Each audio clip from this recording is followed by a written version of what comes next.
150 palestras nesse período de pandemia, 150 palestras virtuais. Então, é com muita satisfação que, mais uma vez, trazemos aqui um assunto de extrema importância e relevância, um assunto prático, e agradecer desde já a presença aí dos nossos queridos colegas, que alguns eu já dei a boa noite aqui, citando a presença aqui do Marcos, coordenador da comissão do Novo Advogado, que está presente, Dr. Rives de Paula, também um grande amigo palestrante, coordenador da Comissão de Direito Militar, presente aqui na sala também.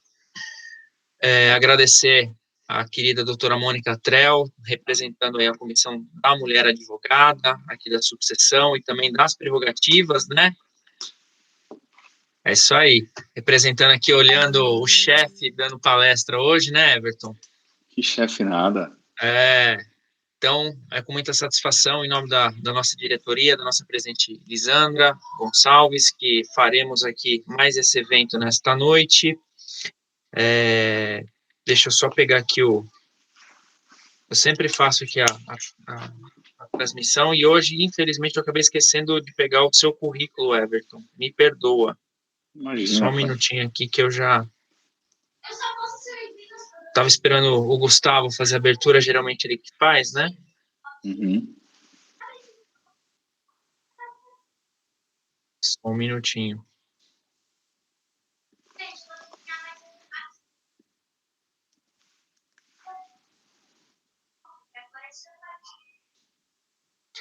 Dr. Everton Lúcio, advogado, pós-graduado em Direito Imobiliário, Direito Notarial e Registral, Direito Contratual, Direito do Consumidor, Direito Processual Civil e Civil, Direito Médico e da Saúde, Direito Penal, Processo Penal e Criminologia Forense, pós-graduado em Direito Corporativo e Compliance pela Escola Paulista de Direito, mestrando em Processo Civil pela Pontificia Universidade Católica, professor da Faculdade Legale, de pós-graduação em Direito Médico e Saúde, MBA em Direito Imobiliário.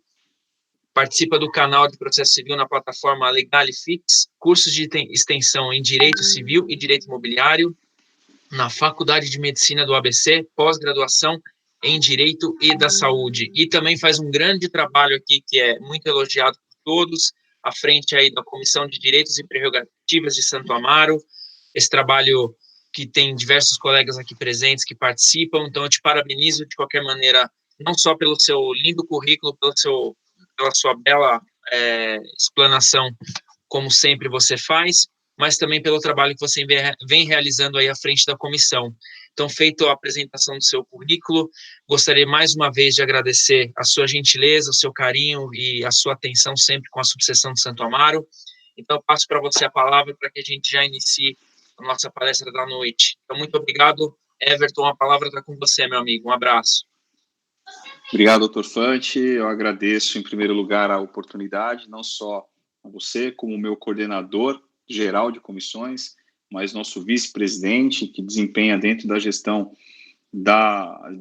atual da subseção de Santo Amaro um brilhante trabalho, sempre presente em todos os nossos eventos, nos nossos cursos, nas nossas palestras.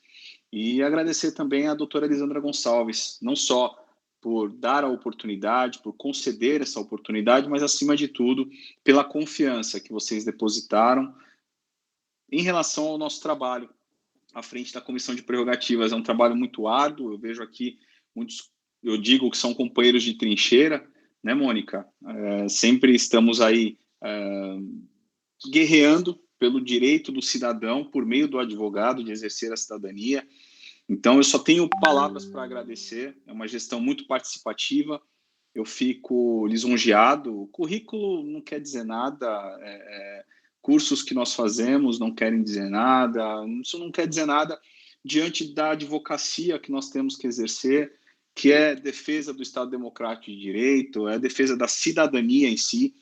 E eu fico muito feliz e muito honrado de levar e carregar a bandeira da subseção de Santo Amaro. Isso, para mim, é um motivo de um grande orgulho. É minha casa, eu me sinto à vontade e fico mais feliz ainda de colaborar com essa gestão, doutor Fante. Então, agradeço muito ao senhor, agradeço também, senhor é demais, né? Mas agradeço muito à doutora Lisandra pela oportunidade, não deixando também de lembrar do doutor Cláudio Scheffer, que é uma pessoa que eu admiro demais, assim, é um espelho. na advocacia, espelho para mim a advocacia, e não é puxação de nada, não, mas realmente são pessoas que nós temos que nos espelhar em bons exemplos. Eu me inspiro muito no Dr. Cláudio, Dr. Alisandra, no seu trabalho também, Dr. Fante, a história de vida que vocês têm, e deveria inspirar todos os advogados de Santo Amaro. Isso, na realidade, são vencedores, são pessoas que nós temos como exemplo. Agradeço muito mesmo a oportunidade. Como eu disse, os cursos, eles não querem dizer nada se o advogado não exerce a advocacia com princípios, com valores. E valores nós não podemos abrir mão. Hoje a gente vai falar um pouquinho de processo civil, que é a minha área de atuação, enfim, é a área da minha especialidade. Eu gosto muito de outras áreas do direito, né? Vocês devem estranhar ver aí no meu currículo talvez uma pós de direito penal, mas é que eu digo que nós namoramos com o direito penal na faculdade, mas casamos com o direito civil na hora que vai exercer. Então, eu não pude atuar em direito penal, embora goste muito da parte teórica do direito penal, mas na prática, que quando eu decidi apenas advogar, eu não conhecia muita gente que cometia crime, então não ia ter cliente. Então, a verdade é essa. E eu acabei aproveitando os grandes anos que eu tive no mercado imobiliário. Foram mais de 20 anos atuando nesse mercado. E muito aprendi, não só como corretor, mas também como advogado, como professor, e aprendo todos os dias. Nosso trabalho é de aprendizado. Eu acredito que eu tenho aí, né, doutor Fante, perto de uns 45 minutos, é isso? Para a palestra, tá?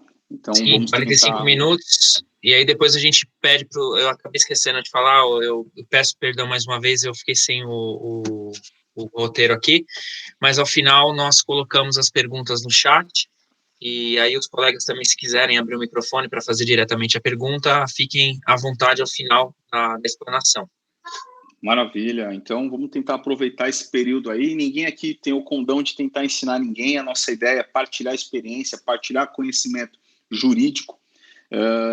E vai por mim. Tudo que nós tentamos transmitir aqui para vocês, nós apanhamos um pouquinho.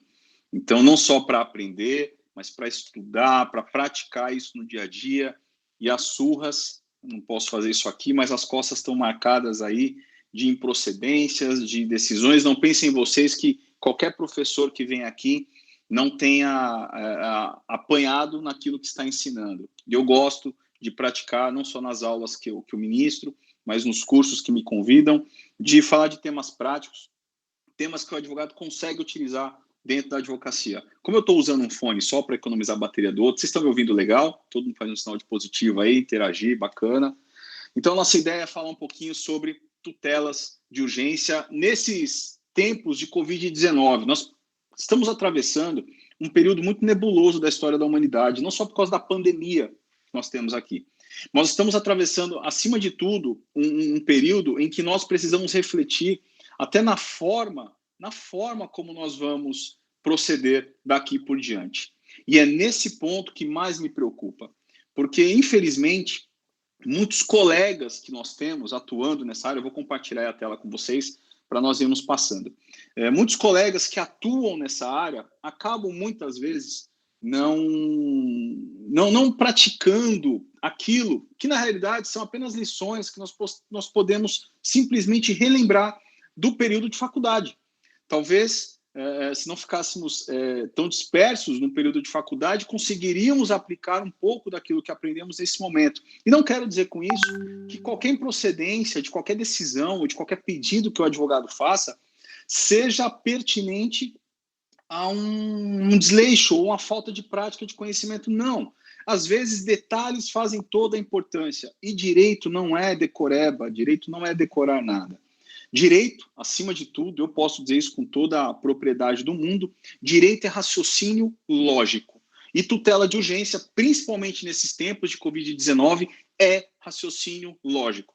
Nós passamos por um período de meses aí sem que os fóruns ficassem abertos. Nós tivemos aí um período de urgência de apreciação de pedidos, como se fossem por meio do plantão judiciário que nós temos no final do ano. E muitos advogados, talvez por falta de muitas vezes manejar alguma petição num período de plantão judiciário, ficaram 100% perdidos. E muitos clientes deixaram de ter decisões procedentes por falta mesmo de preparo, por falta de manejo do instrumento correto, ou de como manejar aquele instrumento face a um período tão turbulento como nós temos. Hoje, nós atravessamos. Hoje, nós estamos passando por um período de mais flexibilização na questão do Covid-19. Nós aí, os fóruns estão reabrindo, já estão até nos recebendo, né, presencialmente. Embora eu acho que isso não vai mudar muito, porque às vezes parece que o advogado tem lepra, né, não pode nem chegar perto do magistrado, porque ele já fica com um pouco de medo. Agora, com o Covid, ele deve estar com mais receio ainda de atender o advogado. E como coordenador de prerrogativas, eu não posso deixar de cutucar nesse sentido, porque nós temos o direito, sim, de falarmos com os magistrados, nós temos o direito, sim, de sermos recebidos pelos magistrados, e nada melhor do que um momento disso acontecer, que seja o momento de você requerer uma tutela de urgência, seja o momento de você requerer um pedido que é urgente, uma tutela de evidência, algo que seja realmente urgente à época para a garantia do direito. E, por muitas vezes, nós nos deparamos com uma falta de respeito à advocacia em relação ao nosso atendimento, né? Nós nos deparamos aí na Comissão de Prerrogativas durante o período de Covid-19 com magistrados, óbvio, não tinha atendimento presencial, mas que se recusavam, às vezes, a responder um simples e-mail de um advogado, que às vezes tinha uma questão de vida ou morte daquele cliente para ser decidido, né, que tinham questões de urgência, questões alimentares, questões falimentares, e nós nos deparamos durante os meses de pandemia com esses casos e atuamos muito, e óbvio, até fizemos algumas intervenções, até mesmo na segunda instância, para que os desembargadores, os magistrados, as varas respondessem o clamor dos advogados, que na verdade não é o advogado que clama, é o cliente que precisa da tutela jurisdicional. Salvas essas considerações iniciais, e por atravessarmos um período que requer um pouco mais de providência e, acima de tudo, de mais reflexão do profissional do direito, nós precisamos entender o instituto das tutelas. Precisamos entender como que eu consigo um pedido liminar e como que a procedência desse pedido liminar pode acontecer em relação àquilo que o meu cliente precisa. Em primeiro lugar, passar essa parte aqui que não precisa. Se você quiser lembrar do Everton a nível de currículo, lembre que eu sou santista, um dos poucos que tem menos de 80 anos nesse mundo, além do Fante. Então isso é importante. Mas a nossa ideia de curso aqui, que eu estou partilhando aí com vocês na tela, acho que todos devem estar vendo, é que nós temos a ideia de determinar as hipóteses de cabimento da antecipação da tutela. Nós vamos falar também sobre os tipos de tutela existentes no CPC. Boa, Renato, você é santista? Tá aí no meu time, é isso aí. Explorar as diferenças entre os institutos e a obtenção da procedência do pedido. E o primeiramente, nós precisamos entender, porque eu não sei se você é como eu sou meio dinossauro, tá? Então eu me formei, não quero dizer que você que se formou antes do CPC 2015 é dinossauro, mas eu me formei com muitos de vocês e aprendi processo civil na vigência do Código de 73, tá? E isso é muito perigoso, porque vieram muitas mudanças significativas dentro do novo Código de Processo Civil, que não é mais tão novo assim, viu? Já tem 5 anos aí e nós precisamos nos atualizar e parar de tratar o CPC como novo. De novo não tem nada.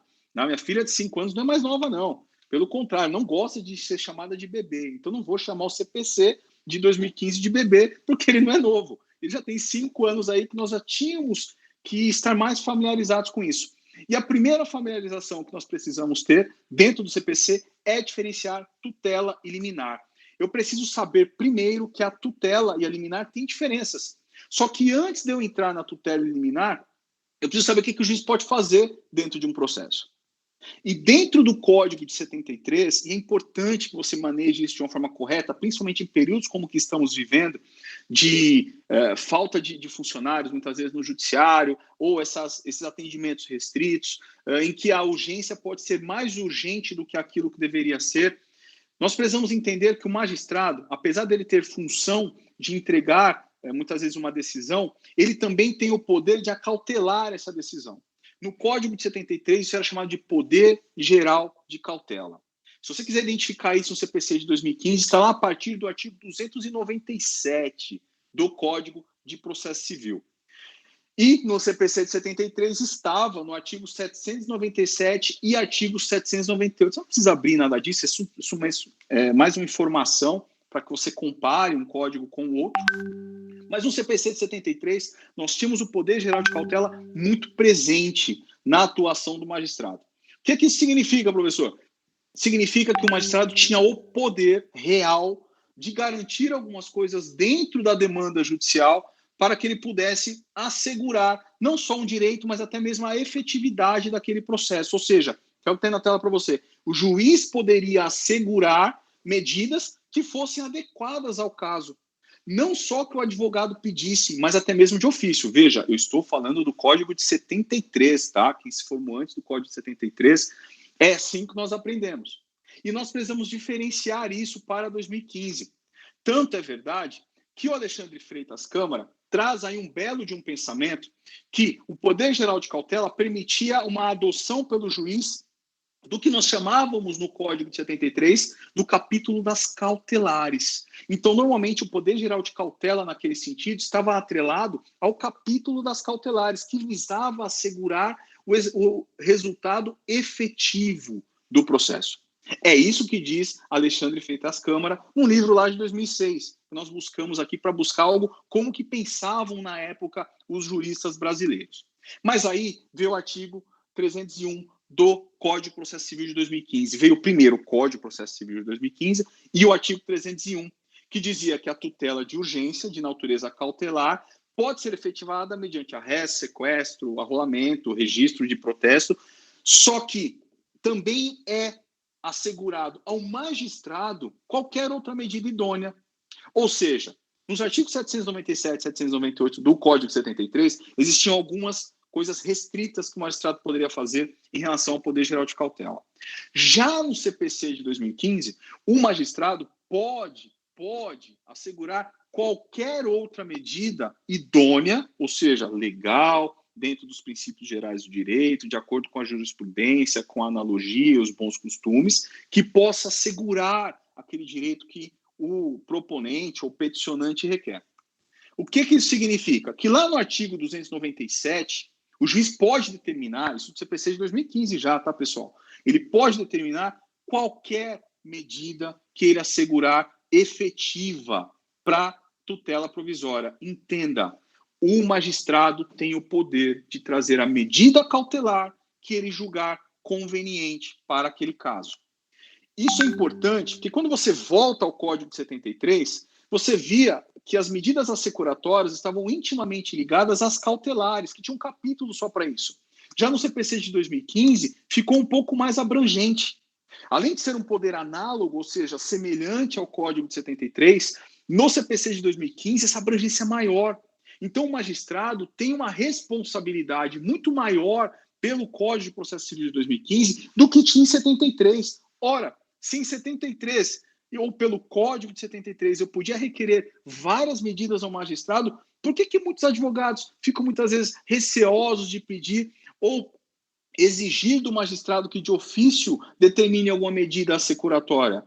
A abrangência do Poder Geral de Cautela é importantíssima, que ela é maior nesse novo código, ou nesse Código de Processo Civil de 2015, do que em 73. Então, nós, como advogados, eu não gosto da palavra operadores do direito, tá? Isso rebaixa a posição do advogado. Antes nós éramos tratados como juristas, né? Hoje viramos operadores, isso é errado. Somos advogados, somos defensores do Estado democrático de direito. Nós precisamos entender que cada um na sua função, não há hierarquia entre magistrado, Ministério Público e advogado. O advogado pede, aplica o direito de uma forma efetiva e demonstra ao magistrado a urgência daquele pedido. Qual que é a função do magistrado? A abrangência maior do Poder Geral de Cautela. Estamos iguais.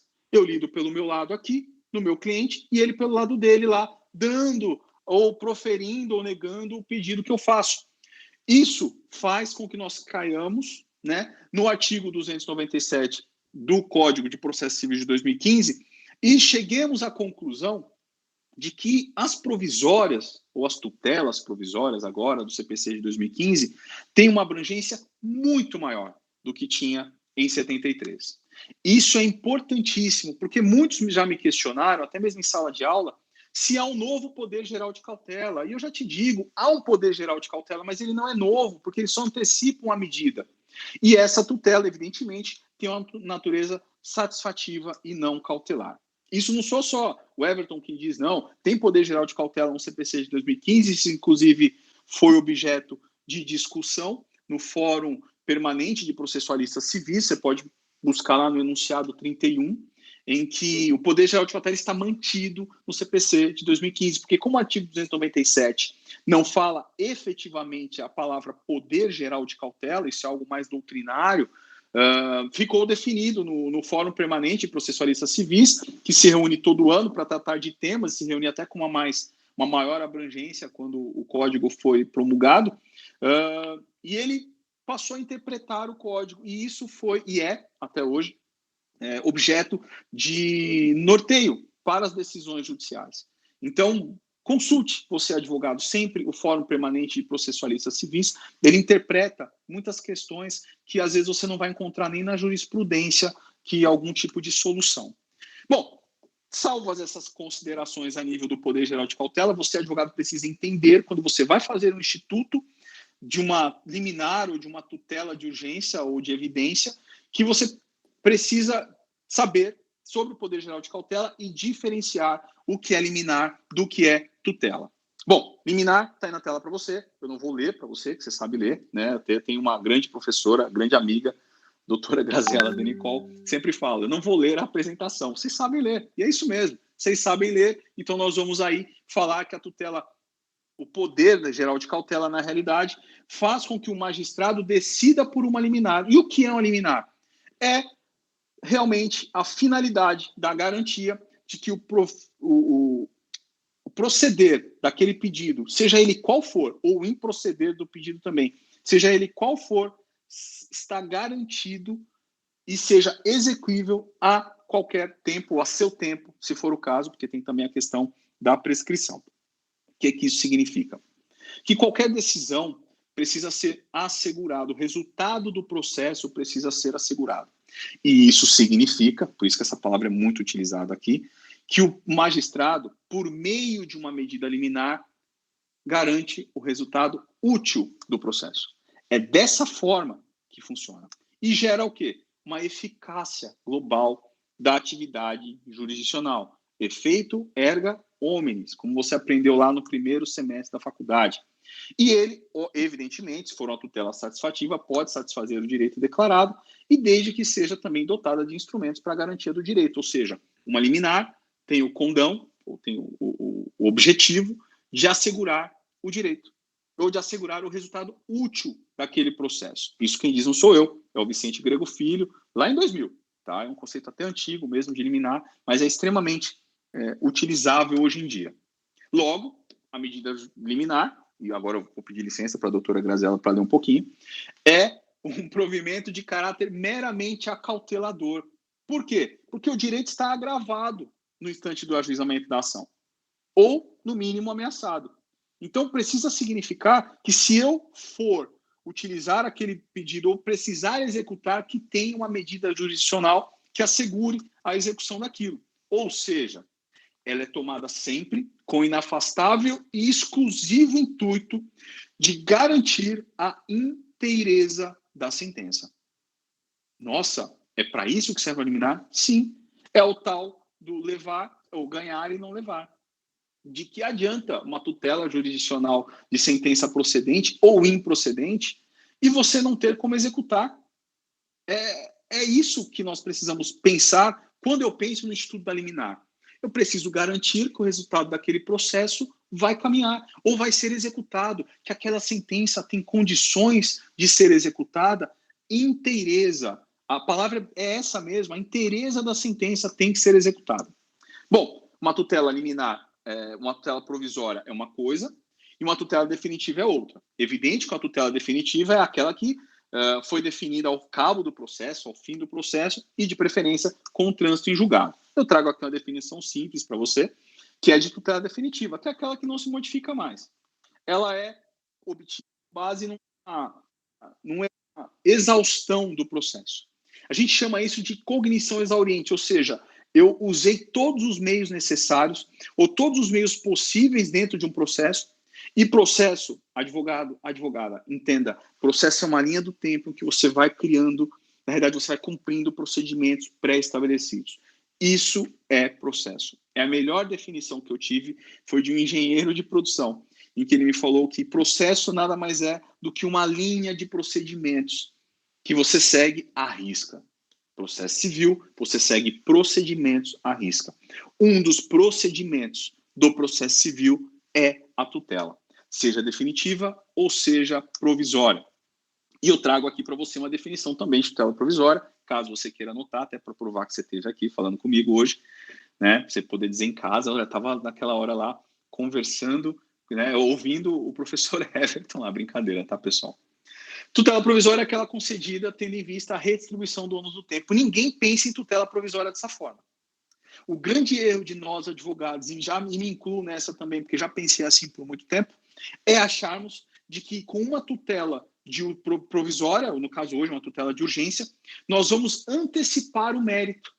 Ou seja, eu já quero pedir na tutela provisória e eu vejo muitas decisões de improcedência de tutelas provisórias, porque o advogado quer antecipar na tutela provisória uma decisão que é de mérito final, que é o final do processo só que ela deveria acontecer, quando na realidade o advogado tinha que pensar na tutela provisória como uma redistribuição do ônus do tempo. O que é isso, professor? Vamos pensar um pouco comigo, com esse pensamento aqui do professor Arenhardt e do professor Marinoni, de ambos os professores que eu tenho até como exemplos de processo civil e interpretação. O que eles falam?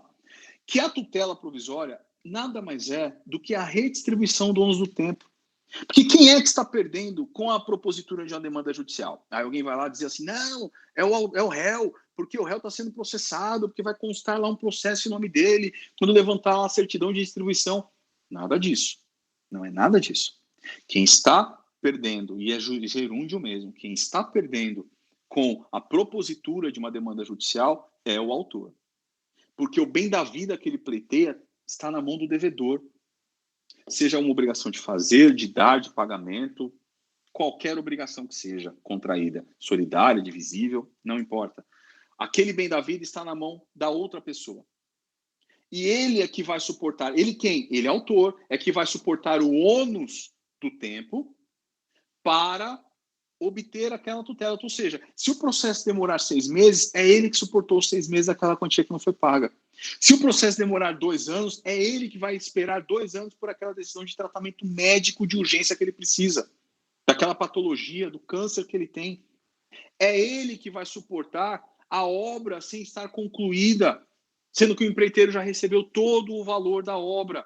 É ele que está suportando. Então, qual que é a ideia, advogado, advogada, meus queridos colegas?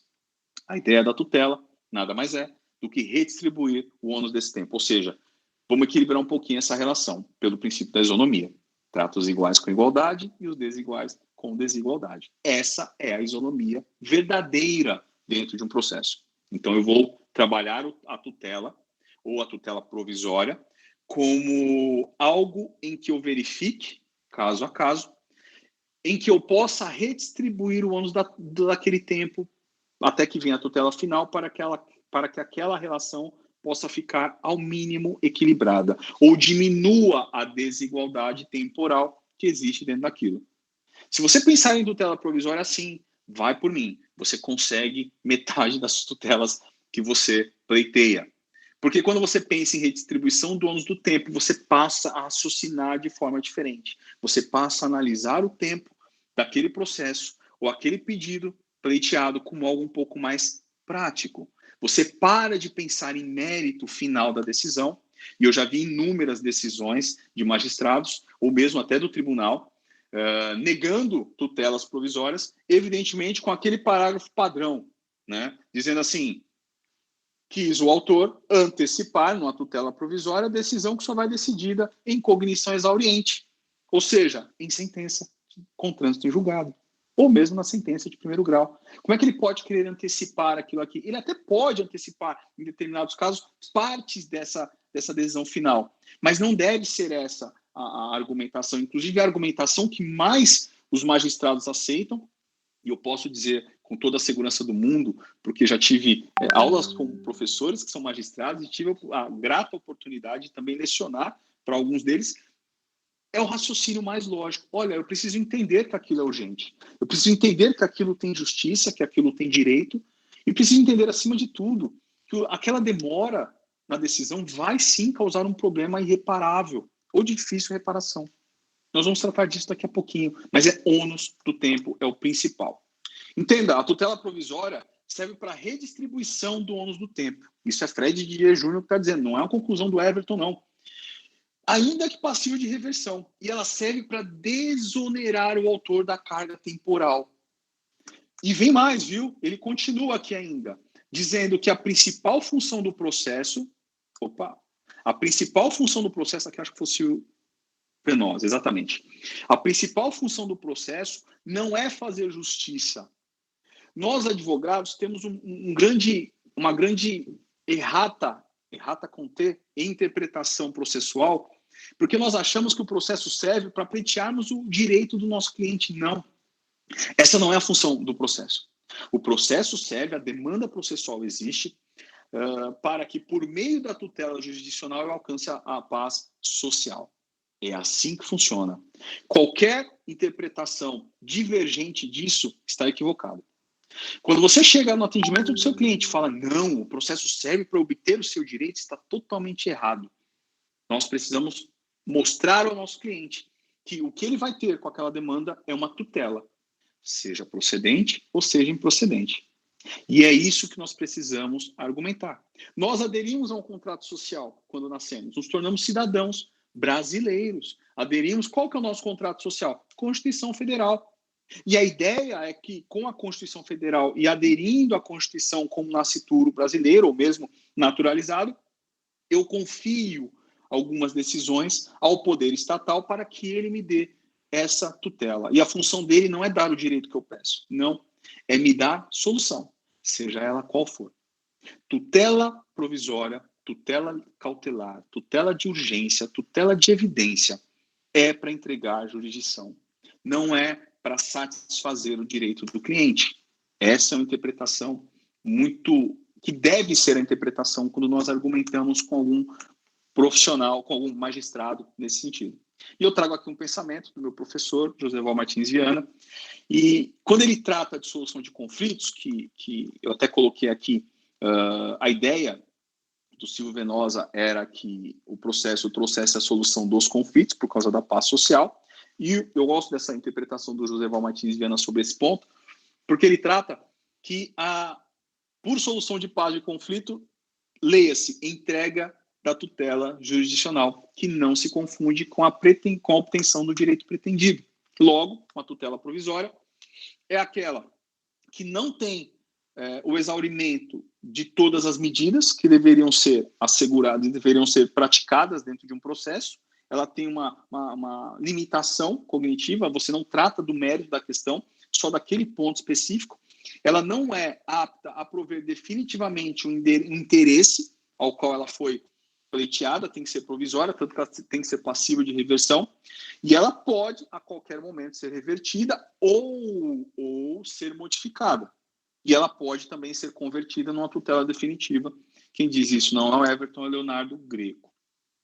O CPC de 73 trazia alguns tipos de tutela. Na realidade, eram dois apenas. Era a antecipada, tá?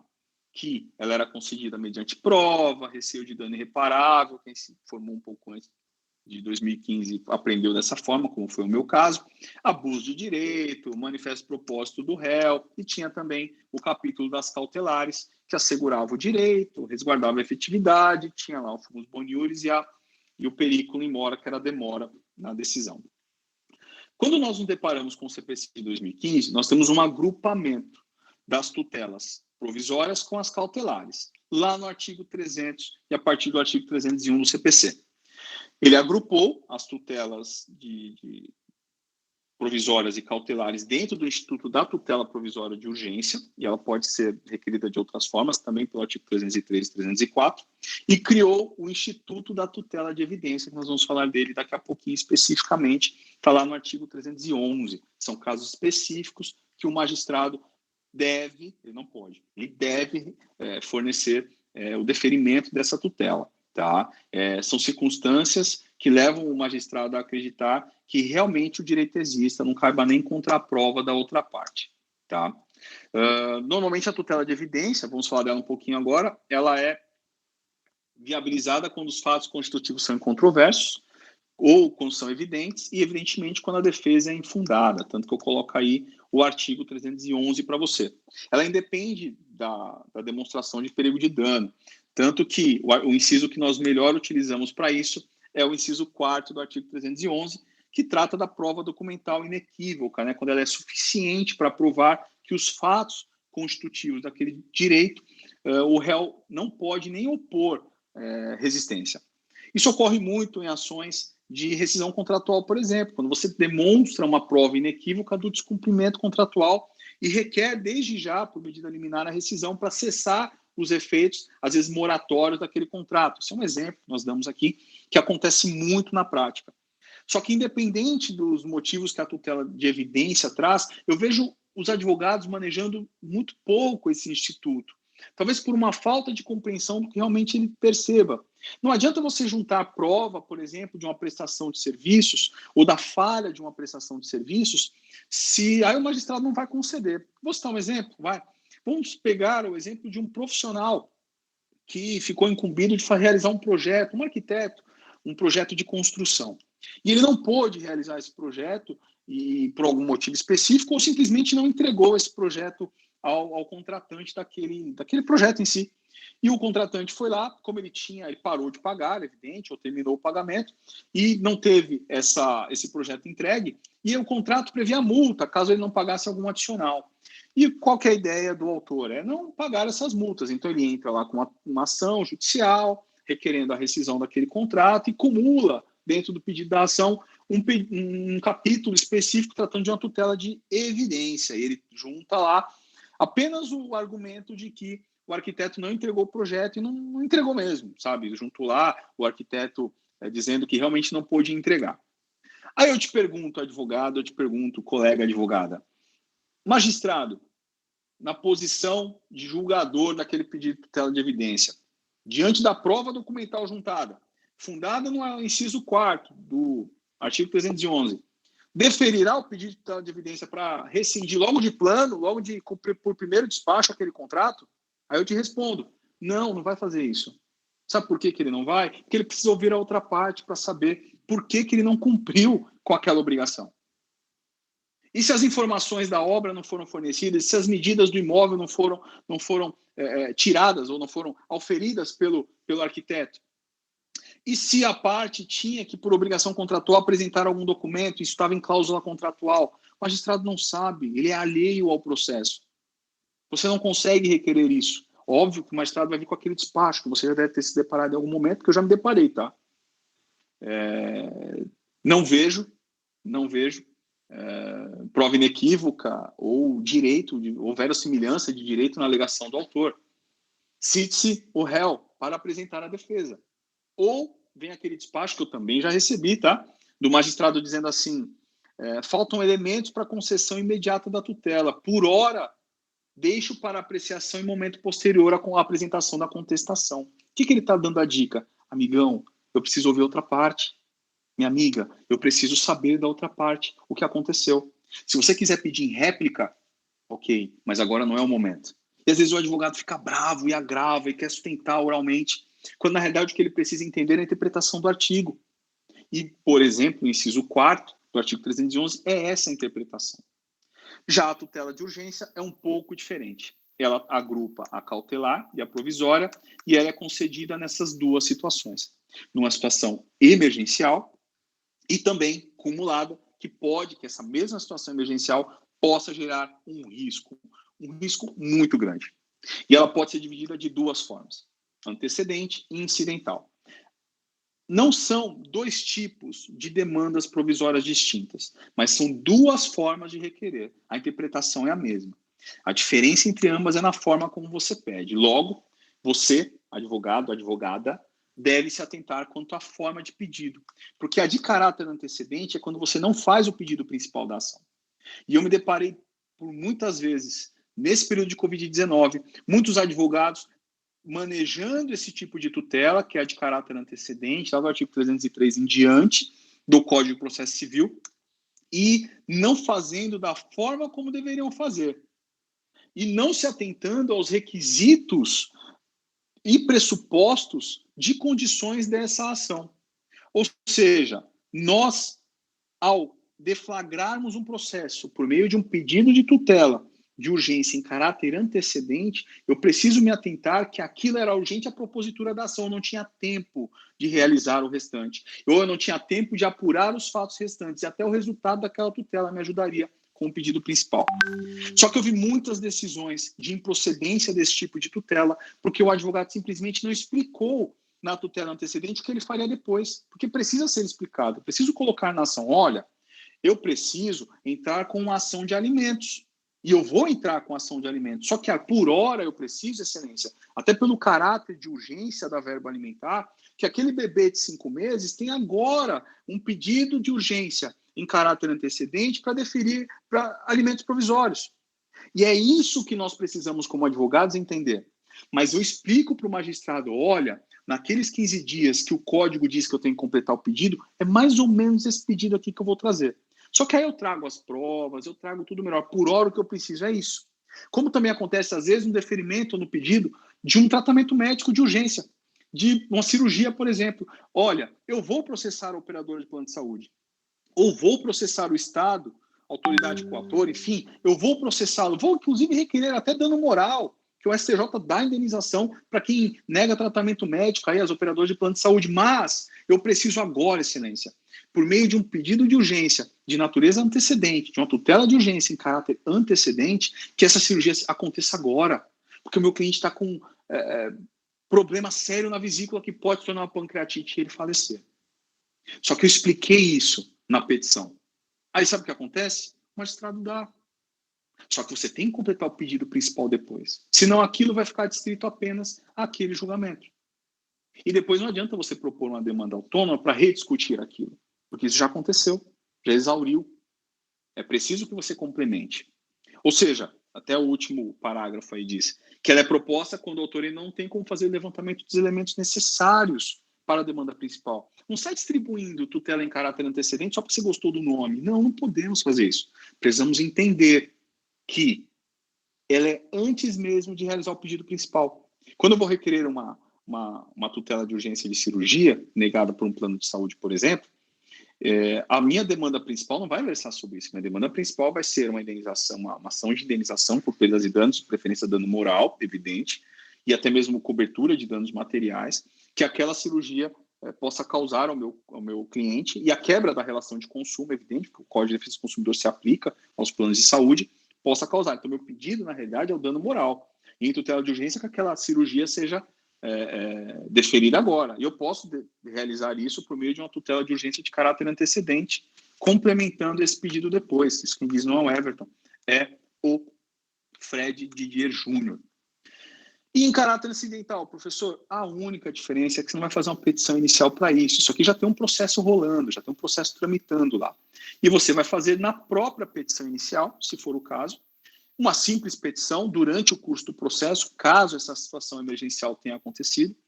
Você pode fazer até mesmo na mesa de julgamento, viu? Lá na audiência de instrução. Poucos advogados utilizam disso, mas você pode surpreender a outra parte e até mesmo o magistrado com isso, para que ele julgue uma tutela de urgência de caráter incidental, evidente, na mesa de audiência de instrução e julgamento, tá? E, obviamente, nas petições recursais. Quais são os efeitos? Uma tutela tem um efeito satisfativo. Um dos efeitos é a satisfação do direito. Óbvio que ela visa a satisfação do direito ameaçado, mas ela não se confunde com a tutela de caráter antecedente, tá? Você só antecipa algum tipo de julgamento. Ela pode se confundir com o objeto principal? Pode. Às vezes, nos poucos pedidos, aquele principal irá antecipar um pedaço daquele pedido, mas ela precisa ter a possibilidade da reversão. Então, é por isso que o autor vai até o Estado. E ela pode ser classificada como constitutiva, declarativa, condenatória. Elas também têm o condão de nomenclaturar a ação. Tá? Isso quem diz também não é o Everton. Nós temos também a tutela de urgência de caráter cautelar ou conservativa, depende de como você quer pronunciar, eu entendo que seja com S e com som de Z, tá? Por causa das duas vogais de tom aberto. Tá? Não tem nenhuma vogal. Depois a gente trata disso, que só aprendi da terceira série do primário. Bom, essa é aquela que tem o objetivo de resguardo, que é a tutela cautelar. Se assemelha muito a liminar. Porque ela não busca a satisfação do direito, mas assegurá-lo, tá bom? Diante de alguma coisa. E apesar de ela não se referir à tutela do direito que se pretende obter uma satisfação, ela está ligada ao direito material em virtude da segurança para a execuibilidade daquela sentença final. E ela evita, evidente, uma lesão grave ou de difícil reparação.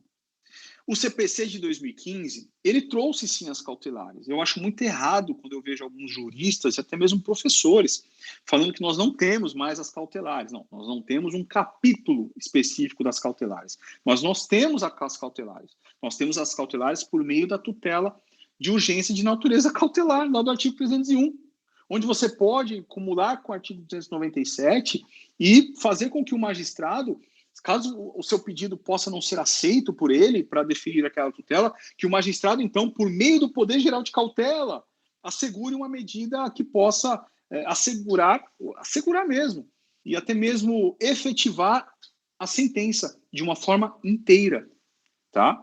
Alguém me perguntou aí do material, disponibilizo sim, tá bom? Eu mando depois para a Vanessa, e a Vanessa disponibiliza para vocês, ou para a Mari, ou mesmo para a Lilian Tanaka, e ela disponibiliza aí para vocês. Bom, continuando, até para a gente poder encerrar daqui a pouquinho, no CPC existiam demandas cautelares especiais. Isso era tratado de forma especial e tinham procedimentos especiais para isso. Não há procedimentos especiais mais no CPC. Só que existe, sim, a natureza cautelar para assegurar o processo. Vou fazer aqui, imagina, Natália, pode contar. Vou fazer aqui algumas considerações gerais, tá bom? Até para a gente terminar, e vou trazer 3 julgados, só para a gente poder exemplificar cada tipo de tutela. A gente não pode esquecer que outras cautelares estão inseridas no CPC de 2015, não são só aquelas do artigo 301, ou lá em diante, tá bom? Mas, por exemplo, a produção antecipada de provas é uma medida cautelar para você assegurar o resultado útil do processo, tá? Então, você pode utilizar também o 381 como produção, que é a produção antecipada de provas, como uma medida cautelar. Óbvio, tome muito cuidado com a forma como você escreva na petição, porque existe muito magistrado, e não estou fazendo uma crítica aos magistrados, esse sim, um operador do direito. Advogado não é operador do direito, magistrado é um operador do direito que trata, muitas vezes, de uma forma errônea a interpretação de determinados artigos. Esse caso específico do artigo 381 do CPC, eu já vi magistrado dizendo que isso não existe, que o CPC de 2015 excluiu, né, o procedimento, que isso tem que ser feito de forma incidental. Uma aberração jurídica de magistrado que também estudou a vigência do Código 73, ou às vezes estudou até um pouco antes, que me preocupa um pouco mais ainda, e não se atualizou, e acaba proferindo algumas decisões que me preocupam, porque o próprio STJ reconhece, por exemplo, esse procedimento. Aí vem um magistrado e indefere um pedido de produção antecipada de provas, ou mesmo até exibição de documento, tá? Que não é uma medida cautelar, é um procedimento um pouco mais especial, específico, mas também pode acontecer. Aí você começa a ficar triste, porque você vê aquele que deveria entregar a tutela, que representa a função estatal de entrega da tutela, interpretando de uma forma errada. E às vezes algo que deveria ser rápido se arrasta até o STJ por interpretação errônea da lei geral. E isso é muito triste. Então nós, como advogados, não podemos nos calar. Se você tem um procedimento de produção antecipada de provas e precisa tratar isso como uma medida asseguratória do processo em si, trate.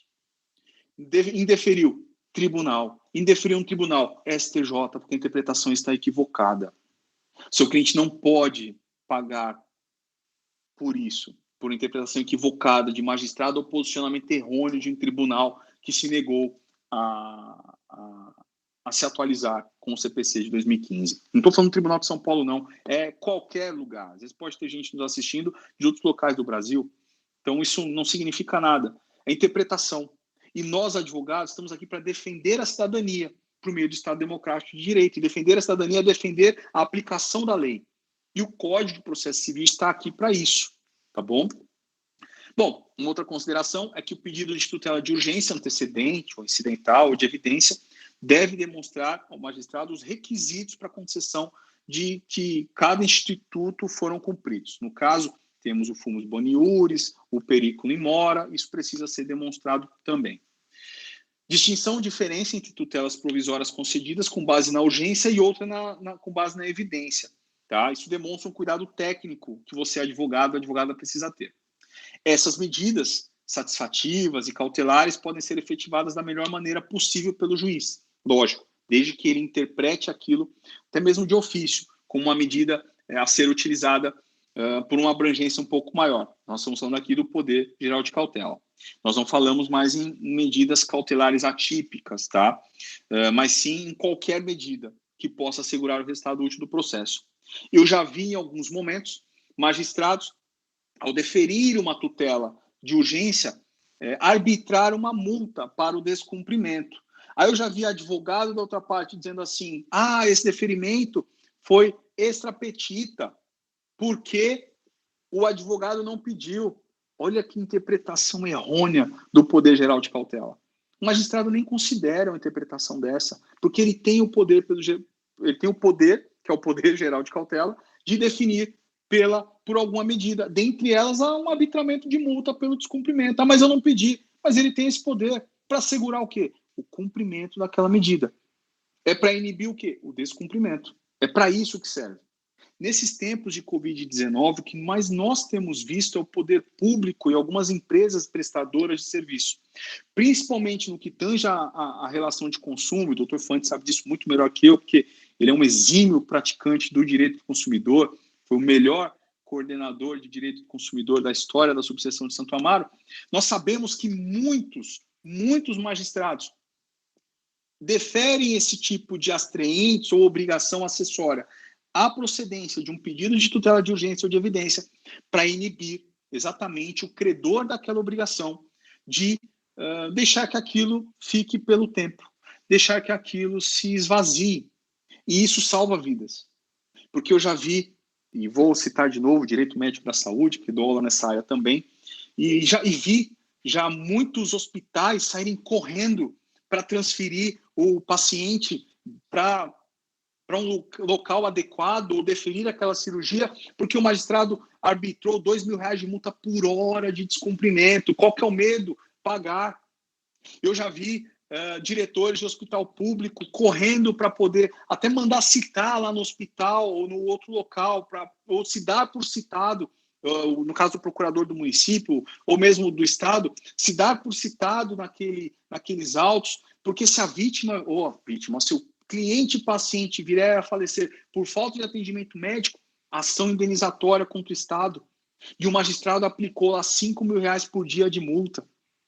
E isso é lindo quando o magistrado aplica, porque ele não está fazendo nada mais além do que é a obrigação dele, que é o exercício do poder geral de cautela. E nós, advogados, não estamos fazendo mais do que a nossa obrigação de muitas vezes sugerir ao magistrado que faça isso. Nós precisamos fazer isso. E nesses tempos de Covid-19, o poder público e algumas empresas de grande porte fazem o máximo para furtar-se do cumprimento das suas obrigações. A gente vê isso muito na questão contratual e vemos até particulares se furtando de obrigações contratuais, porque simplesmente acham que aquilo não vai acontecer. Acontece. Basta o advogado interpretar que a redistribuição do ônus do tempo precisa ser aplicada nesse caso. Trouxe aqui para vocês um exemplo de tutela de urgência em caráter antecedente, tá, para a gente finalizar. Você pode ver que aqui está em negrito, né, essa parte que o juiz ele concede a tutela de urgência em caráter antecedente e cita até o artigo 300 e 303, porque ele entende que aqui é que ele não concede, tá, que ele indefere, porque não há uma demonstração de existência de fármaco, ou seja, isso aqui envolve o fumus boni iuris, mas ele deve ser analisado, quando o juiz ele defere ou indefere esse pedido, deve ser analisado sempre em face do perigo de dano e da probabilidade do direito. Isso é um julgado recente lá de Minas Gerais. A tutela de urgência em caráter incidental, também aqui nós temos um caso de improcedência. Eu trago casos de improcedência porque são as melhores decisões, onde a gente aprende e não deve errar.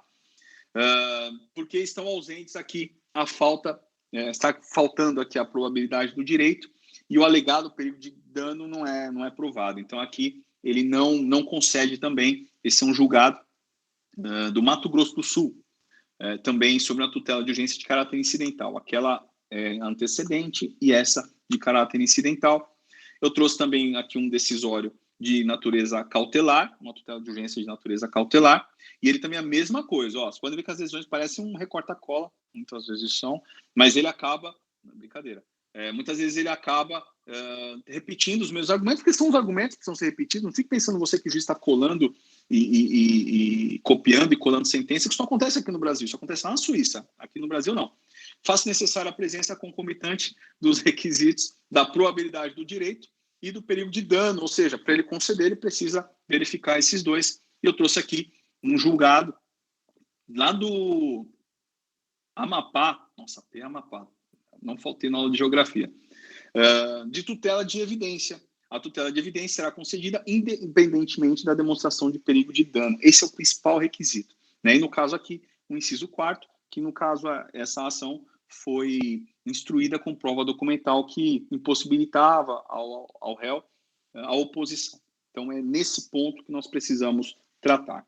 Nesse período que nós estamos vivendo, e eu faço aqui já as minhas considerações finais para abrir para perguntas para vocês, estendi um pouquinho, 5 minutos, mas tenho certeza que foi válido. Nesse período que nós estamos vivendo, de extrema importância que nós, advogados, saibamos manejar o processo. Saibamos manejar as armas que nós temos dentro do processo. Dentro do processo civil, evidente, nós estamos falando aqui de processo civil. Mas se você atua em direito criminal, saiba manejar também dentro do Código de Processo Penal. Algumas tutelas que são específicas do processo civil são requeridas mediante comprovações, cumprimento de requisitos.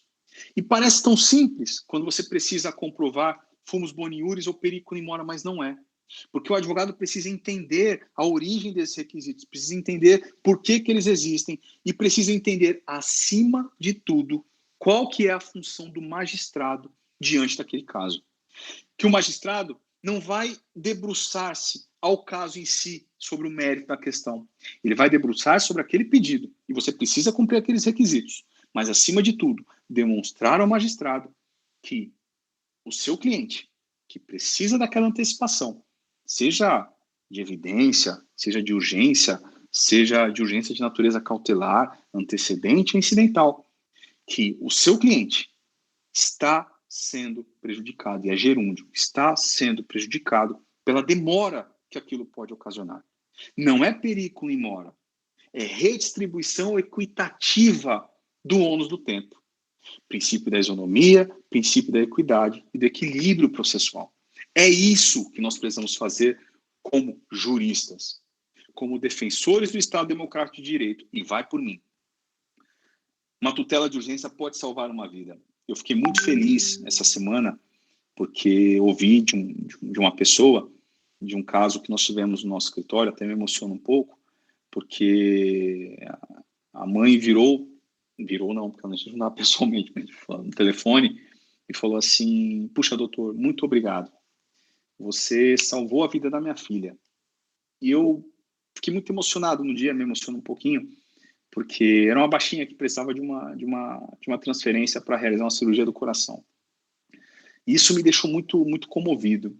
Independente da forma da contratação, eu senti que aquilo era para que eu fizesse. E eu fiquei mais feliz ainda quando nós pudemos demonstrar ao magistrado que não o perigo na demora da decisão, ou o direito dela de viver, que é um direito constitucional, mas, acima de tudo, que aquele tempo precisava ser redistribuído, que ela estava há 50 e poucos dias aguardando uma transferência no hospital público, e aquela transferência simplesmente não acontecia, porque o sistema é falho, porque a forma de visualização desse sistema é falha. E eu fiquei muito feliz, mas eu disse a ela: eu não salvei a vida da sua filha, não. E nem foi o magistrado também, não precisa agradecer a ele, nem foi a promotora que concordou com o pedido, não. O que salvou a vida da sua filha foi o direito. E o direito salva vidas. O direito é importantíssimo para preservar uma vida. E o direito preservou a vida daquela baixinha de 1 ano e meio, porque deu o instituto para que ela demonstrasse o direito que ela tinha de viver, ou de sobreviver àquela patologia. E, acima de tudo, demonstrou que aquele perigo de demora poderia custar a vida dela. E, acima de tudo, acima dessas duas questões, que não é justo que ela suportasse sozinha esse ônus do tempo.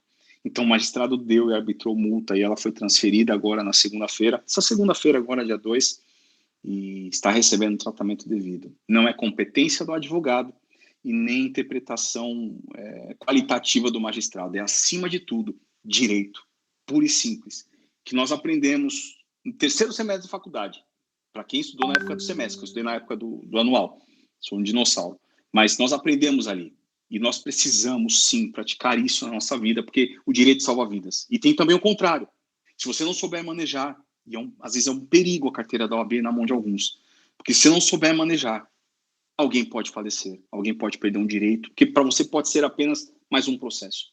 Para o cliente é o processo da vida dele, ou a vida dele depende daquele processo. Então, queria agradecer a todos pela atenção que me foi dispensada, essas mais de 50 pessoas que estão aqui nesse horário, que é um horário de pico ainda, todo mundo querendo voltar para casa para descansar. E eu estou muito feliz de poder partilhar um pouquinho da nossa experiência com vocês. Eu sei que passou um pouquinho do horário, então eu queria abrir aí, doutor Fante, para quantas perguntas forem necessárias. Você tinha me dito, acho que 3, né? Se eu não me engano. Então, quem quiser perguntar, as 3 próximas perguntas aí são de vocês. Eu não sei se alguém colocou lá na tela não, lá no chat. Eu vou dar uma olhada aqui, que agora eu parei de partilhar a tela.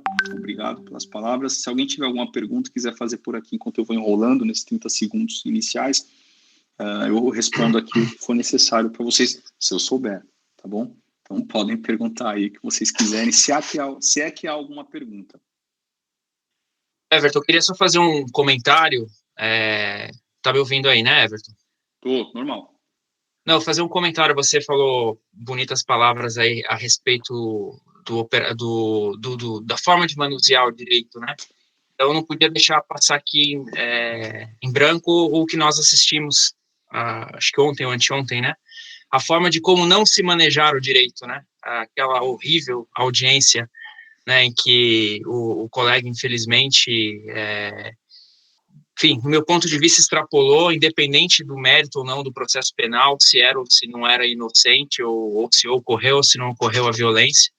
A forma pela qual foi conduzida aquela audiência mostra, de fato, o despreparo, ou às vezes a pessoa achar que por estar ali na qualidade de advogado, ou de alguma maneira ter um certo poder em mãos, né, ele pode subjugar as pessoas, humilhar, atuar daquela maneira que é a forma pela qual a gente combate, que a gente luta no dia a dia, para que a gente possa fazer, sim, um trabalho bonito, um trabalho principalmente ético, e sem precisar, de maneira alguma, maltratar o colega, maltratar o magistrado, e especialmente maltratar uma pessoa que estava ali numa condição de vítima, e que foi tratada de uma maneira desumana, nojenta e atuação totalmente desastrosa. Então, não podia deixar de puxar esse gancho dentro do que você comentou, da forma pela qual a importância que nós temos, na condução de uma vida, na condução de um processo e na condução de um caso. Então, a gente tem que ter, assistindo esse tipo de exemplo, ainda mais vivo na nossa memória, que a gente tem um papel de extrema importância e a gente tem que fazer jus e honrar sempre aquela carteira que é tão difícil a gente conquistar.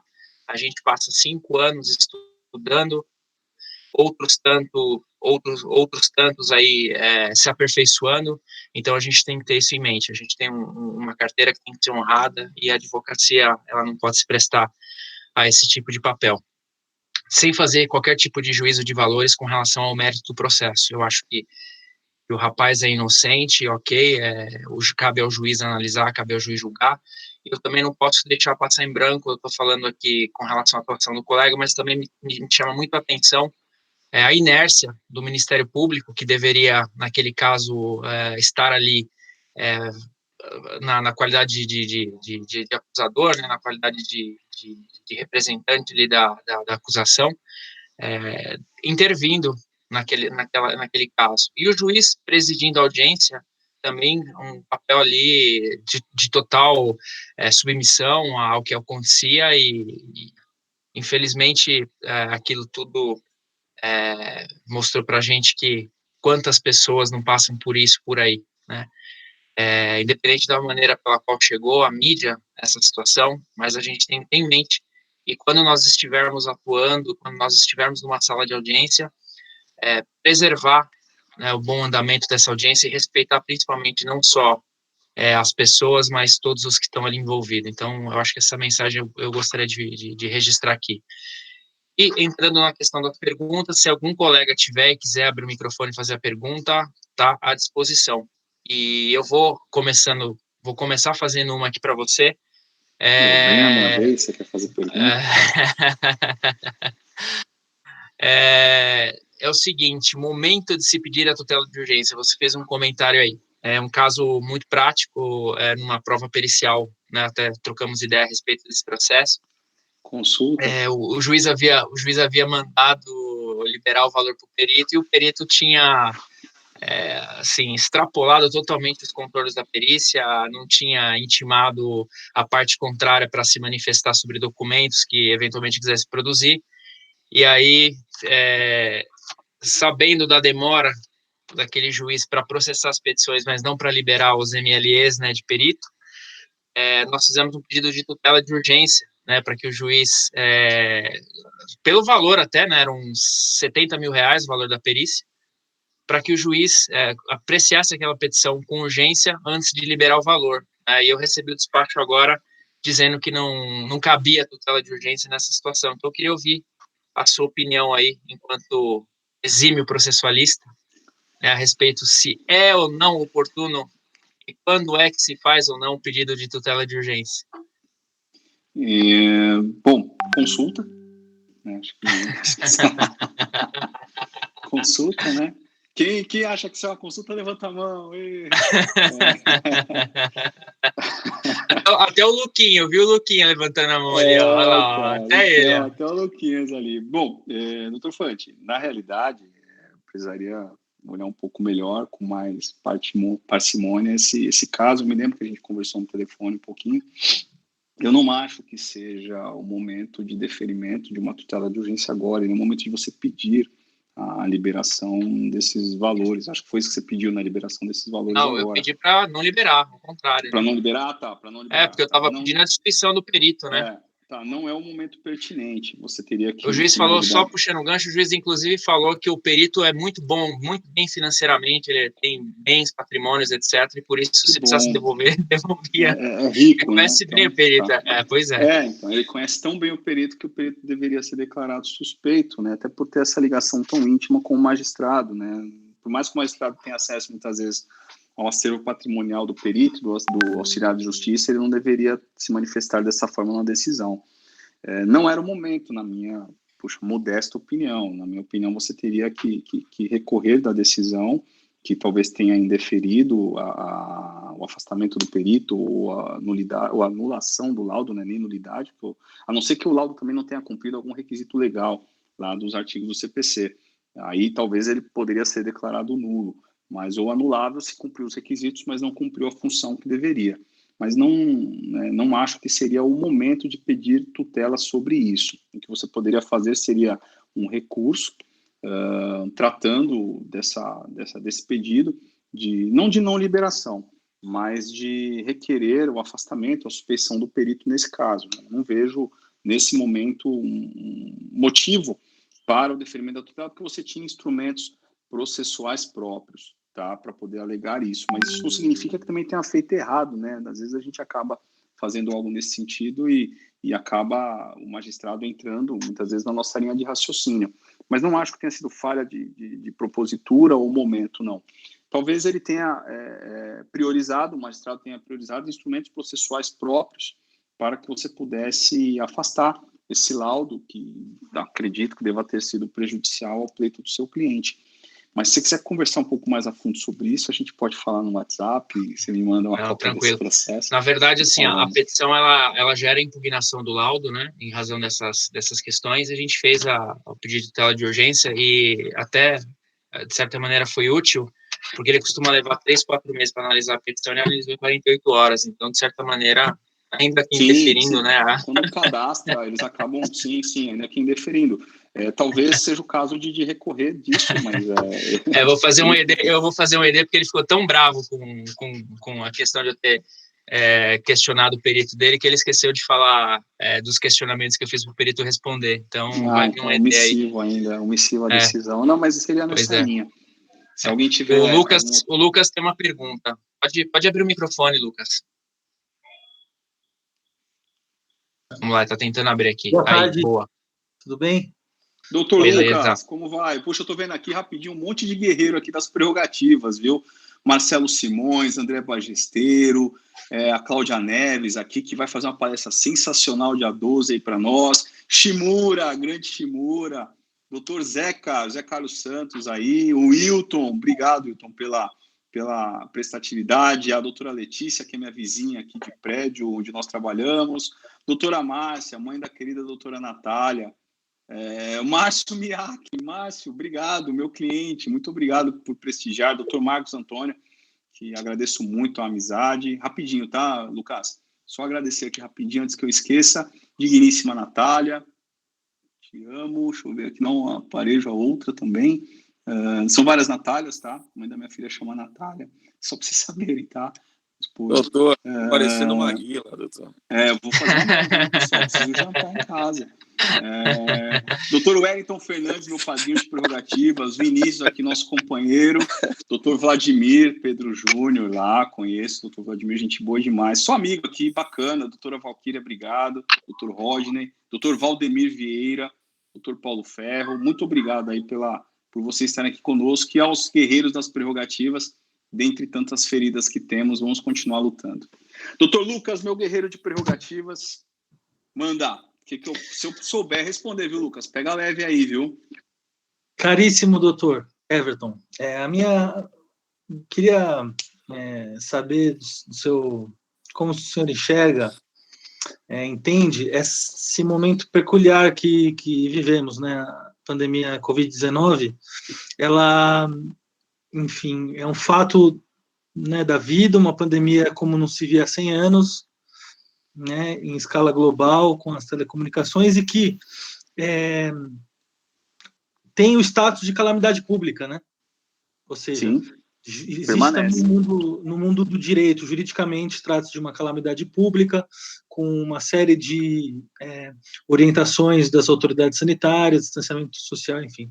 Nesse contexto, como é que o senhor entende essa litigância a partir das liminares, das tutelas de evidência e emergência, considerando esse fato especificamente? Então, pensar aqui, só para ilustrar a pergunta e já concluir, um direito que eu estou pleiteando de alguma forma, e esse fato, a calamidade pública, a pandemia, desempenha um papel importante nesse ônus temporal, né? Ou seja, eu preciso garantir de alguma forma a utilidade do processo em função da pandemia.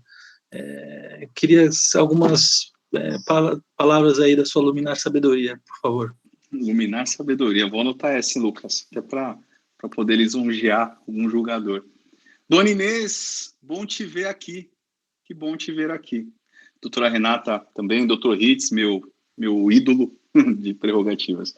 Bom, vamos lá. Doutor Lucas, a pandemia de Covid-19, ela criou um estado de exceção. Não estado de exceção, juridicamente falando, mas uma exceção. A verdade é que a sociedade não se prepara para esse tipo de calamidade, para esse tipo de situação. E o Poder Judiciário, eu tenho uma visão muito crítica do Poder Judiciário, tanto que nunca quis fazer parte do serviço público, em virtude até acho que o servidor ele precisa ser neutro e ter a consciência de ser servil à população. Então, eu preferi ficar na advocacia privada em virtude disso e auxilio quem quer ir para o serviço público.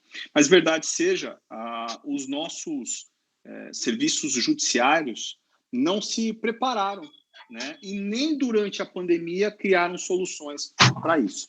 O que nós vimos foi uma série de decisões e portarias elogiando, às vezes, os tribunais por recordes de prolação de sentença e decisão interlocutória, quando, na realidade, nada mais é do que a obrigação deles proferir isso tudo. Por que eu digo tudo isso? Porque a pandemia de Covid-19 ela trouxe situações urgentes e emergentes, como você disse, para o direito. Principalmente no âmbito contratual. tanto que nós tivemos até a Lei 14.010, que influenciou nisso, né, sancionada aí pelo presidente, com algumas ressalvas, que interferiam nisso, em prazo de prescrição, uso capião, condomínio, uma série de coisas, né? Tem tributos que foram prorrogados, enfim. Na minha opinião, casos muito específicos, principalmente de obrigação contratual, foram passíveis de deferimento ou indeferimento de tutela de urgência. E eu me deparei com muitos desses casos, porque muitas vezes a obrigação contratual, diante de uma determinação do poder público, e muitos utilizaram até o fato do príncipe aí, para não pagamento de impostos, ou influenciando até numa relação privada, e eu atuo muito em direito imobiliário, não é segredo para ninguém, eu vim desse mercado, então eu vi tutelas sendo deferidas e indeferidas em decisões que tratavam de relações locatícias, de locações para contratos de shopping centers, ou mesmo obrigações contratuais, obrigação de fazer, de não fazer, entregar uma obra, não entregar uma obra. E também vimos a pandemia de Covid-19 como motivo para que obrigações não fossem cumpridas, como é o caso, por exemplo, das cirurgias eletivas, né, doutora Natália Parejo, aí, que atua muito em direito médico e da saúde. Nós temos visto, assim, eu vi até uma decisão que a Natália postou não tem muito tempo, a doutora Natália postou não tem muito tempo, exatamente de um deferimento de uma dessas cirurgias, porque simplesmente a obrigação da operadora, ela achava que ela estava tendo como prioridade apenas o Covid-19. Como é que nós vemos tudo isso? O manejo. O advogado precisa manejar a arma que ele tem. E a tutela de urgência e de evidência, ela precisa ser muito bem fundamentada, principalmente num período como esse, em que muitos, e eu digo porque eu vi algumas também nesse sentido, se aproveitam da situação para descumprir contratos. Eu vi também muitos pedidos de tutela de urgência e evidência que nem tinha o cumprimento dos requisitos do fumus boniuris, do periculum in mora, da distribuição equitativa do tempo, para se furtar de cumprimento contratual. E isso é preocupante, porque um período como esse deveria fazer com que todos aqueles que são atores do direito, isso uma publicação do Dr. Fante ontem foi muito assertiva, os atores do direito, seja numa audiência, ou seja, no deferimento de uma tutela de urgência, deveriam praticar o direito de uma forma muito mais equânime, muito mais preponderante. Não são palavras difíceis, mas são palavras que nós utilizamos para a obtenção daquilo. Infelizmente, a pandemia de Covid-19, ela só acentuou a disparidade de interpretação legislativa que nós temos. Nós temos leis que são deficitárias, mas nós temos muito mais atores de direito. E eu digo como advogado, mas também falo como vejo decisões de magistrados de interpretações errôneas, e vidas estão sendo prejudicadas porque não sabem interpretar a calamidade pública como preponderante para o deferimento ou indeferimento daquela decisão de urgência. A gente viu muita coisa ilegal acontecendo, desde intromissões a relações contratuais de direito privado, que não deveria acontecer só por causa do Covid-19, como também falta de intromissões em direito privado, por exemplo, em relações contratuais, até mesmo obrigacionais, por causa do Covid-19. E isso é uma aberração jurídica e nós temos que evitar. Então, na minha opinião, o Covid-19, o mundo mudou, né? Nós temos esse novo normal, deve trazer, nós precisamos urgente de uma reforma judiciária nesse país, nós precisamos urgente de uma reforma procedimental e precisamos urgente, já com 5 anos de CPC, nós precisamos urgente que sejam feitas algumas alterações dentro do Código de Processo Civil para contemplar esse período que nós estamos vivendo, que ainda vai perdurar por alguns anos. É a minha assertiva sobre isso, doutor. Obrigado aí pela pergunta. Espero ter respondido. Magnanimamente, doutor. Obrigado. Essa foi boa, né, Mônica? Se dá risada, né? Bom, gente, muito obrigado aí mais uma vez. Se alguém quiser perguntar, temos aí Vou fazer mais uma. Me mandaram aqui no WhatsApp. Não, Quer mandar o número do processo que eu já consto aqui? Não, essa aqui me perguntaram, mandaram aqui do novo advogado, perguntando se cabe ao juiz, por exemplo, você falou aqui de tutela de evidência, de tutela de urgência, se eventualmente o colega pedir uma ao invés da outra, cabe ao magistrado receber, fazendo a leitura do caso, receber como urgência ou como evidência, conforme for o caso, mesmo que o pedido tenha ocorrido de forma equivocada? Não. Nós estamos falando aqui do princípio da fungibilidade, né? O princípio da fungibilidade não se aplica, pelo menos eu não vejo essa aplicabilidade com relação aos pedidos de tutela. O magistrado ele não pode converter um pedido de tutela de urgência em uma tutela de evidência, caso o advogado não tenha demonstrado, por exemplo, ele está pedindo uma tutela de urgência, mas ele não demonstrou o perigo de dano, que são 2 requisitos, né? Fumus boniuris e perigo in mora, mas ele não demonstrou o perigo de dano. Aí ele foi lá, o magistrado, mas juntou prova documental suficiente e que a outra parte não possa opor resistência. O magistrado não vai converter aquilo num pedido de tutela de evidência, porque o fundamento e a causa de pedir é do advogado. Nesse caso, não vejo a aplicabilidade do princípio da fungibilidade. Eu ouvia isso no meu 2º semestre de graduação, e vou repetir apenas as palavras de um professor sem citá-lo, porque a frase é muito forte, mas ela é totalmente pertinente, né? Nesses casos, eu acho sim que poderia ser aplicado o princípio da fungibilidade, mas normalmente não é. Porque, desculpem a sinceridade, o que eu ouvia desse meu professor, né? O cliente não tem culpa de ter um advogado que não soube manejar um instrumento processual adequado. O cliente não tem culpa. Às vezes a vida dele depende daquela decisão. Na minha opinião, o princípio da fungibilidade deveria ser aplicado, mas não é por outros princípios também, devido ao processo legal, equilíbrio processual, celeridade. Então, o que o magistrado faz muitas vezes é, na decisão de indeferimento, dar o caminho. Olha, você não estou deferindo porque você não... Eu não falo estou deferindo porque ele não usa gerúndio, quem usa gerúndio é o Everton. Mas não vou deferir essa tutela porque você não cumpriu o requisito tal. Caso você queira fazer uma tutela de evidência, eu posso até... muitas vezes o magistrado acaba tendo essa função didática em algumas decisões, e como dizia esse meu professor, muito mais por equilíbrio e pelo cliente não ter culpa de ter um advogado que não soube manejar isso. Por outro lado, eu acredito que o princípio da fungibilidade deveria ser aplicado. Normalmente ele é aplicado em ações possessórias, em alguns recursos, né? Esses dias eu estava conversando, não lembro com quem foi, que uma apelação tinha virado agravo, um agravo tinha sido convertido em apelação pelo magistrado, e eu entendo até a adesão do magistrado de não prejudicar o cliente ou não prejudicar o contraditório em relação à conversão daquele recurso em outro recurso, desde que cumpra os requisitos. Nas tutelas eu acho que deveria acontecer. Muitas vezes os magistrados não proferem isso e hoje, né?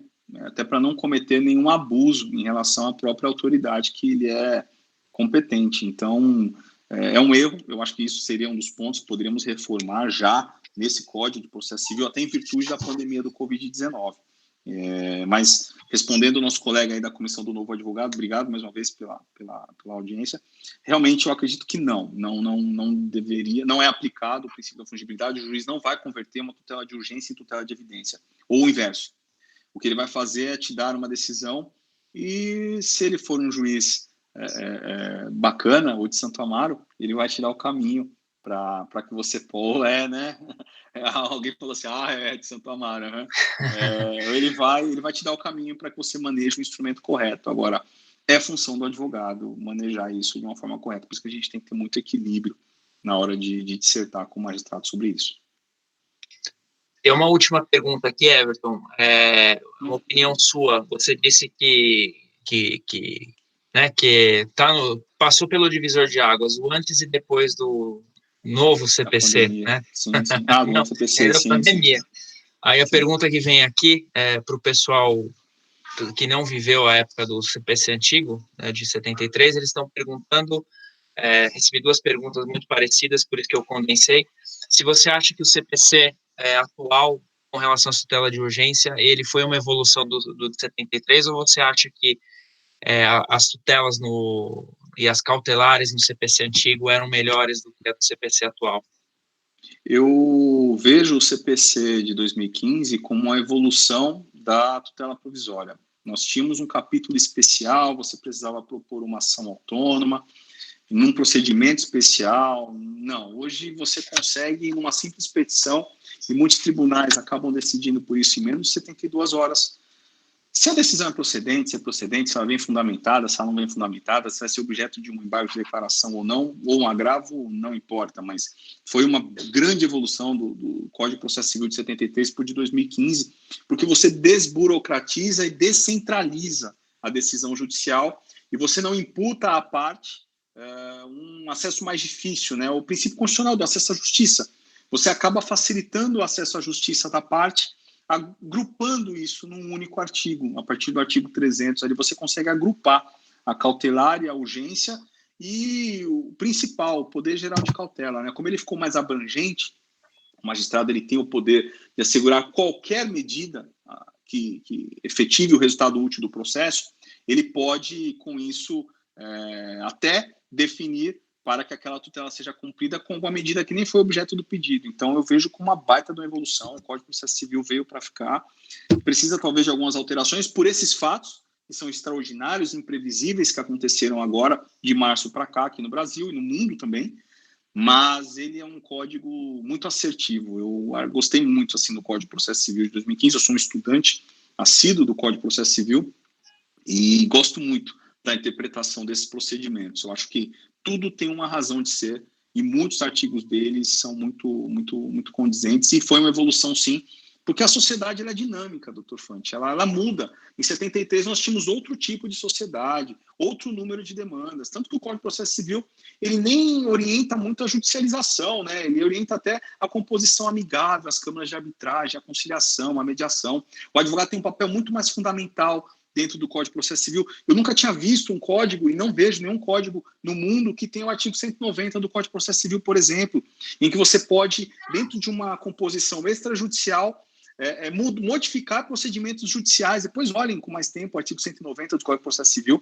Eu fiz um artigo sobre isso, acho sensacional esse artigo, porque ele muda procedimentos, ele muda você pode mudar por ele prazo de citação, prazo de resposta, formas de citação, formas de intimação. É sensacional esse código. Nós teríamos que nos debruçar muito mais, porque é o nosso trabalho fazer isso. Então, eu acho o Código de Processo Civil uma evolução muito grande do Código de 73. Nós, dinossauros, né, doutor Fante, participamos do Código de 73 a nível acadêmico, né, e vemos, assim, uma evolução muito grande do Código de Processo Civil de 2015. Eu acho muito assertivo como processualista.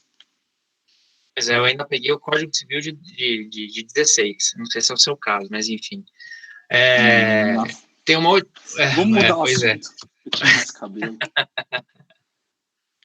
Surgiu uma última pergunta, você responda, se você quiser, do pessoal da comissão da Renata. Está perguntando o que você acha do diálogo das fontes e aplicação das tutelas de urgência no direito do trabalho.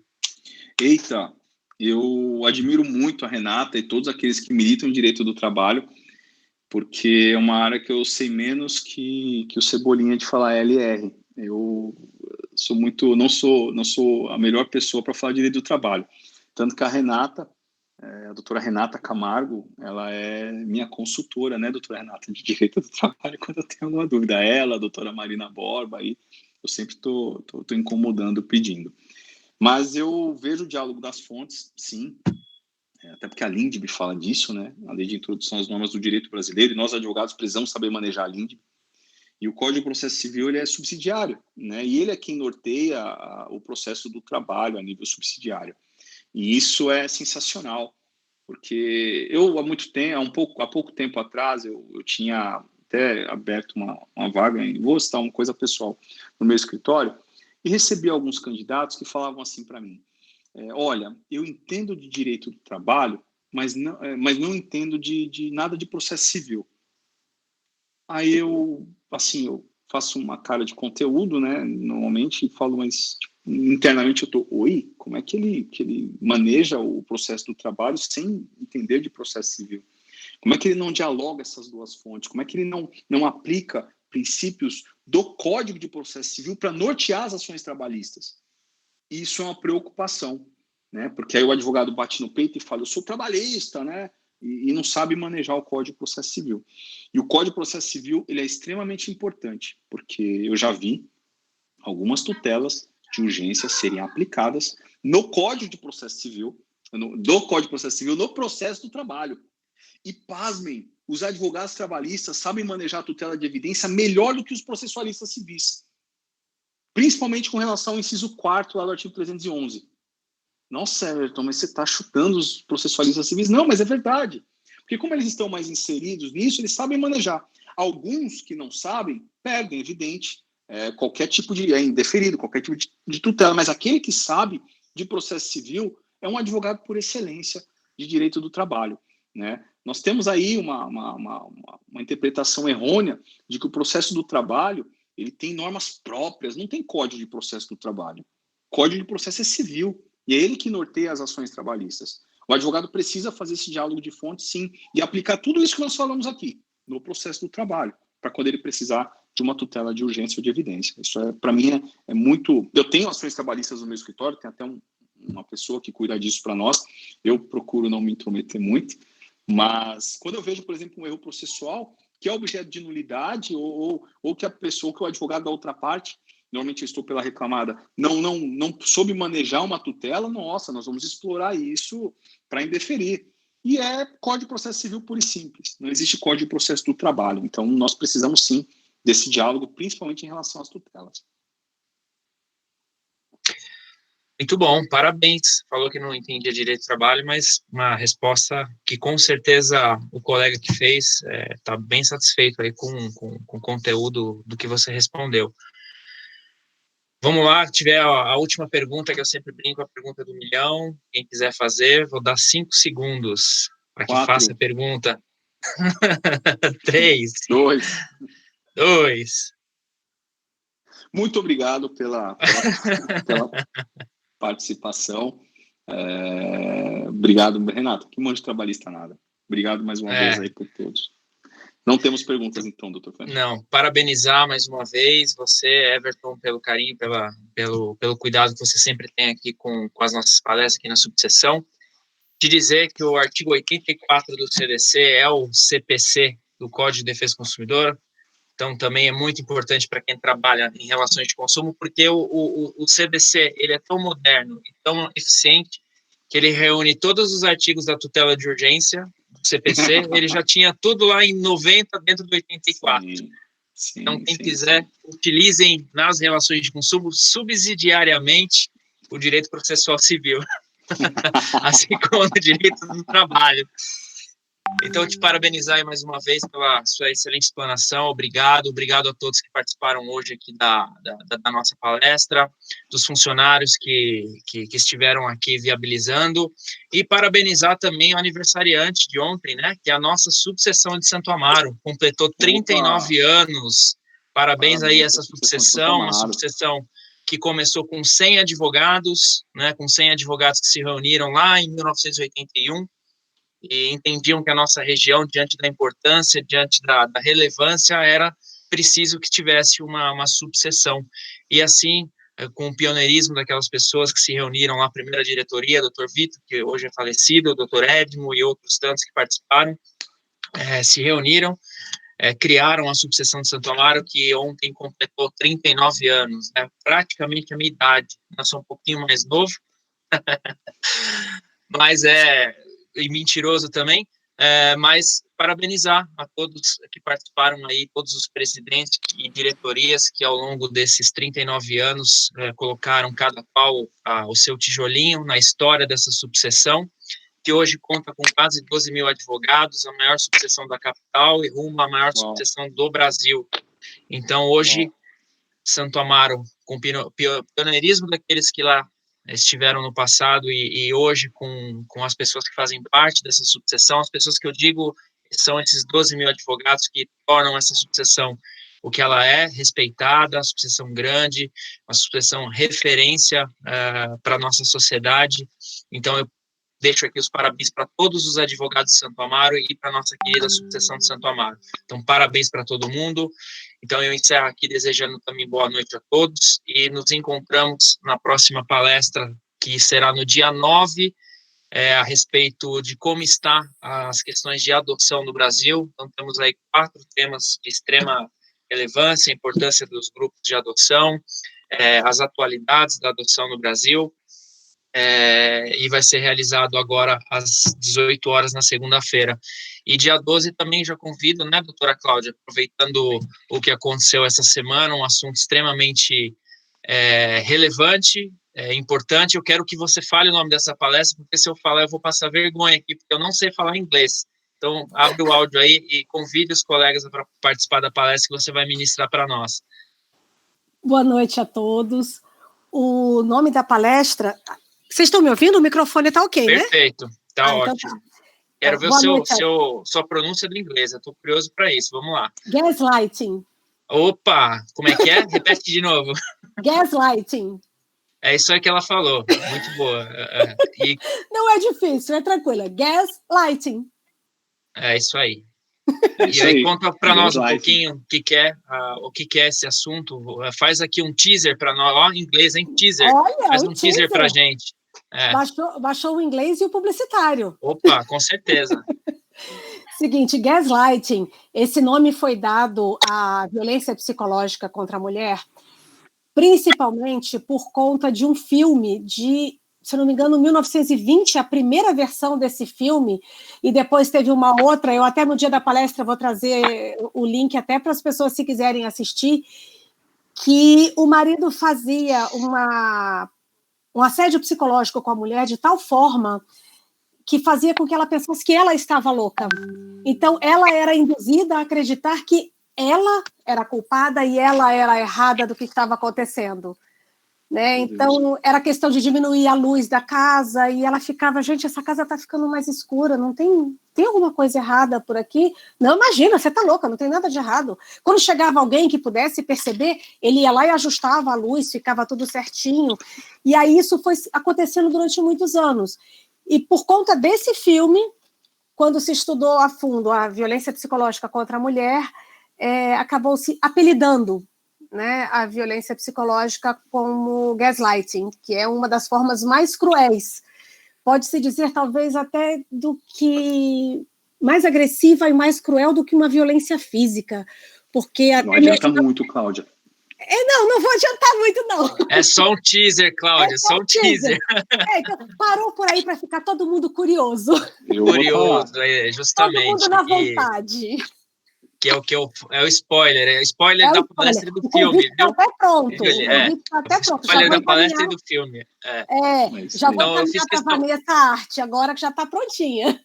É isso aí, eu fiz questão de você fazer, porque cai muito dentro do que nós falamos do que aconteceu naquela audiência, né? Ali a tortura não foi física, a tortura, até porque era uma audiência virtual, então, às vezes, a tortura psicológica, ela machuca muito mais do que a própria agressão física. Ela não apaga, né? Então, obrigado aí pelo carinho também, de preparar essa palestra, então espero toda semana que vem. Eu que agradeço tenham aí um excelente restante de noite. Se eu não os ver de alguma maneira amanhã, eu já desejo aqui também um bom fim de semana. Então fiquem todos com Deus, seguros, com saúde, e nos vemos muito em breve, se Deus quiser. Obrigado, viu? Tchau, tchau. Até mais. Tchau, tchau. Vamos com Deus.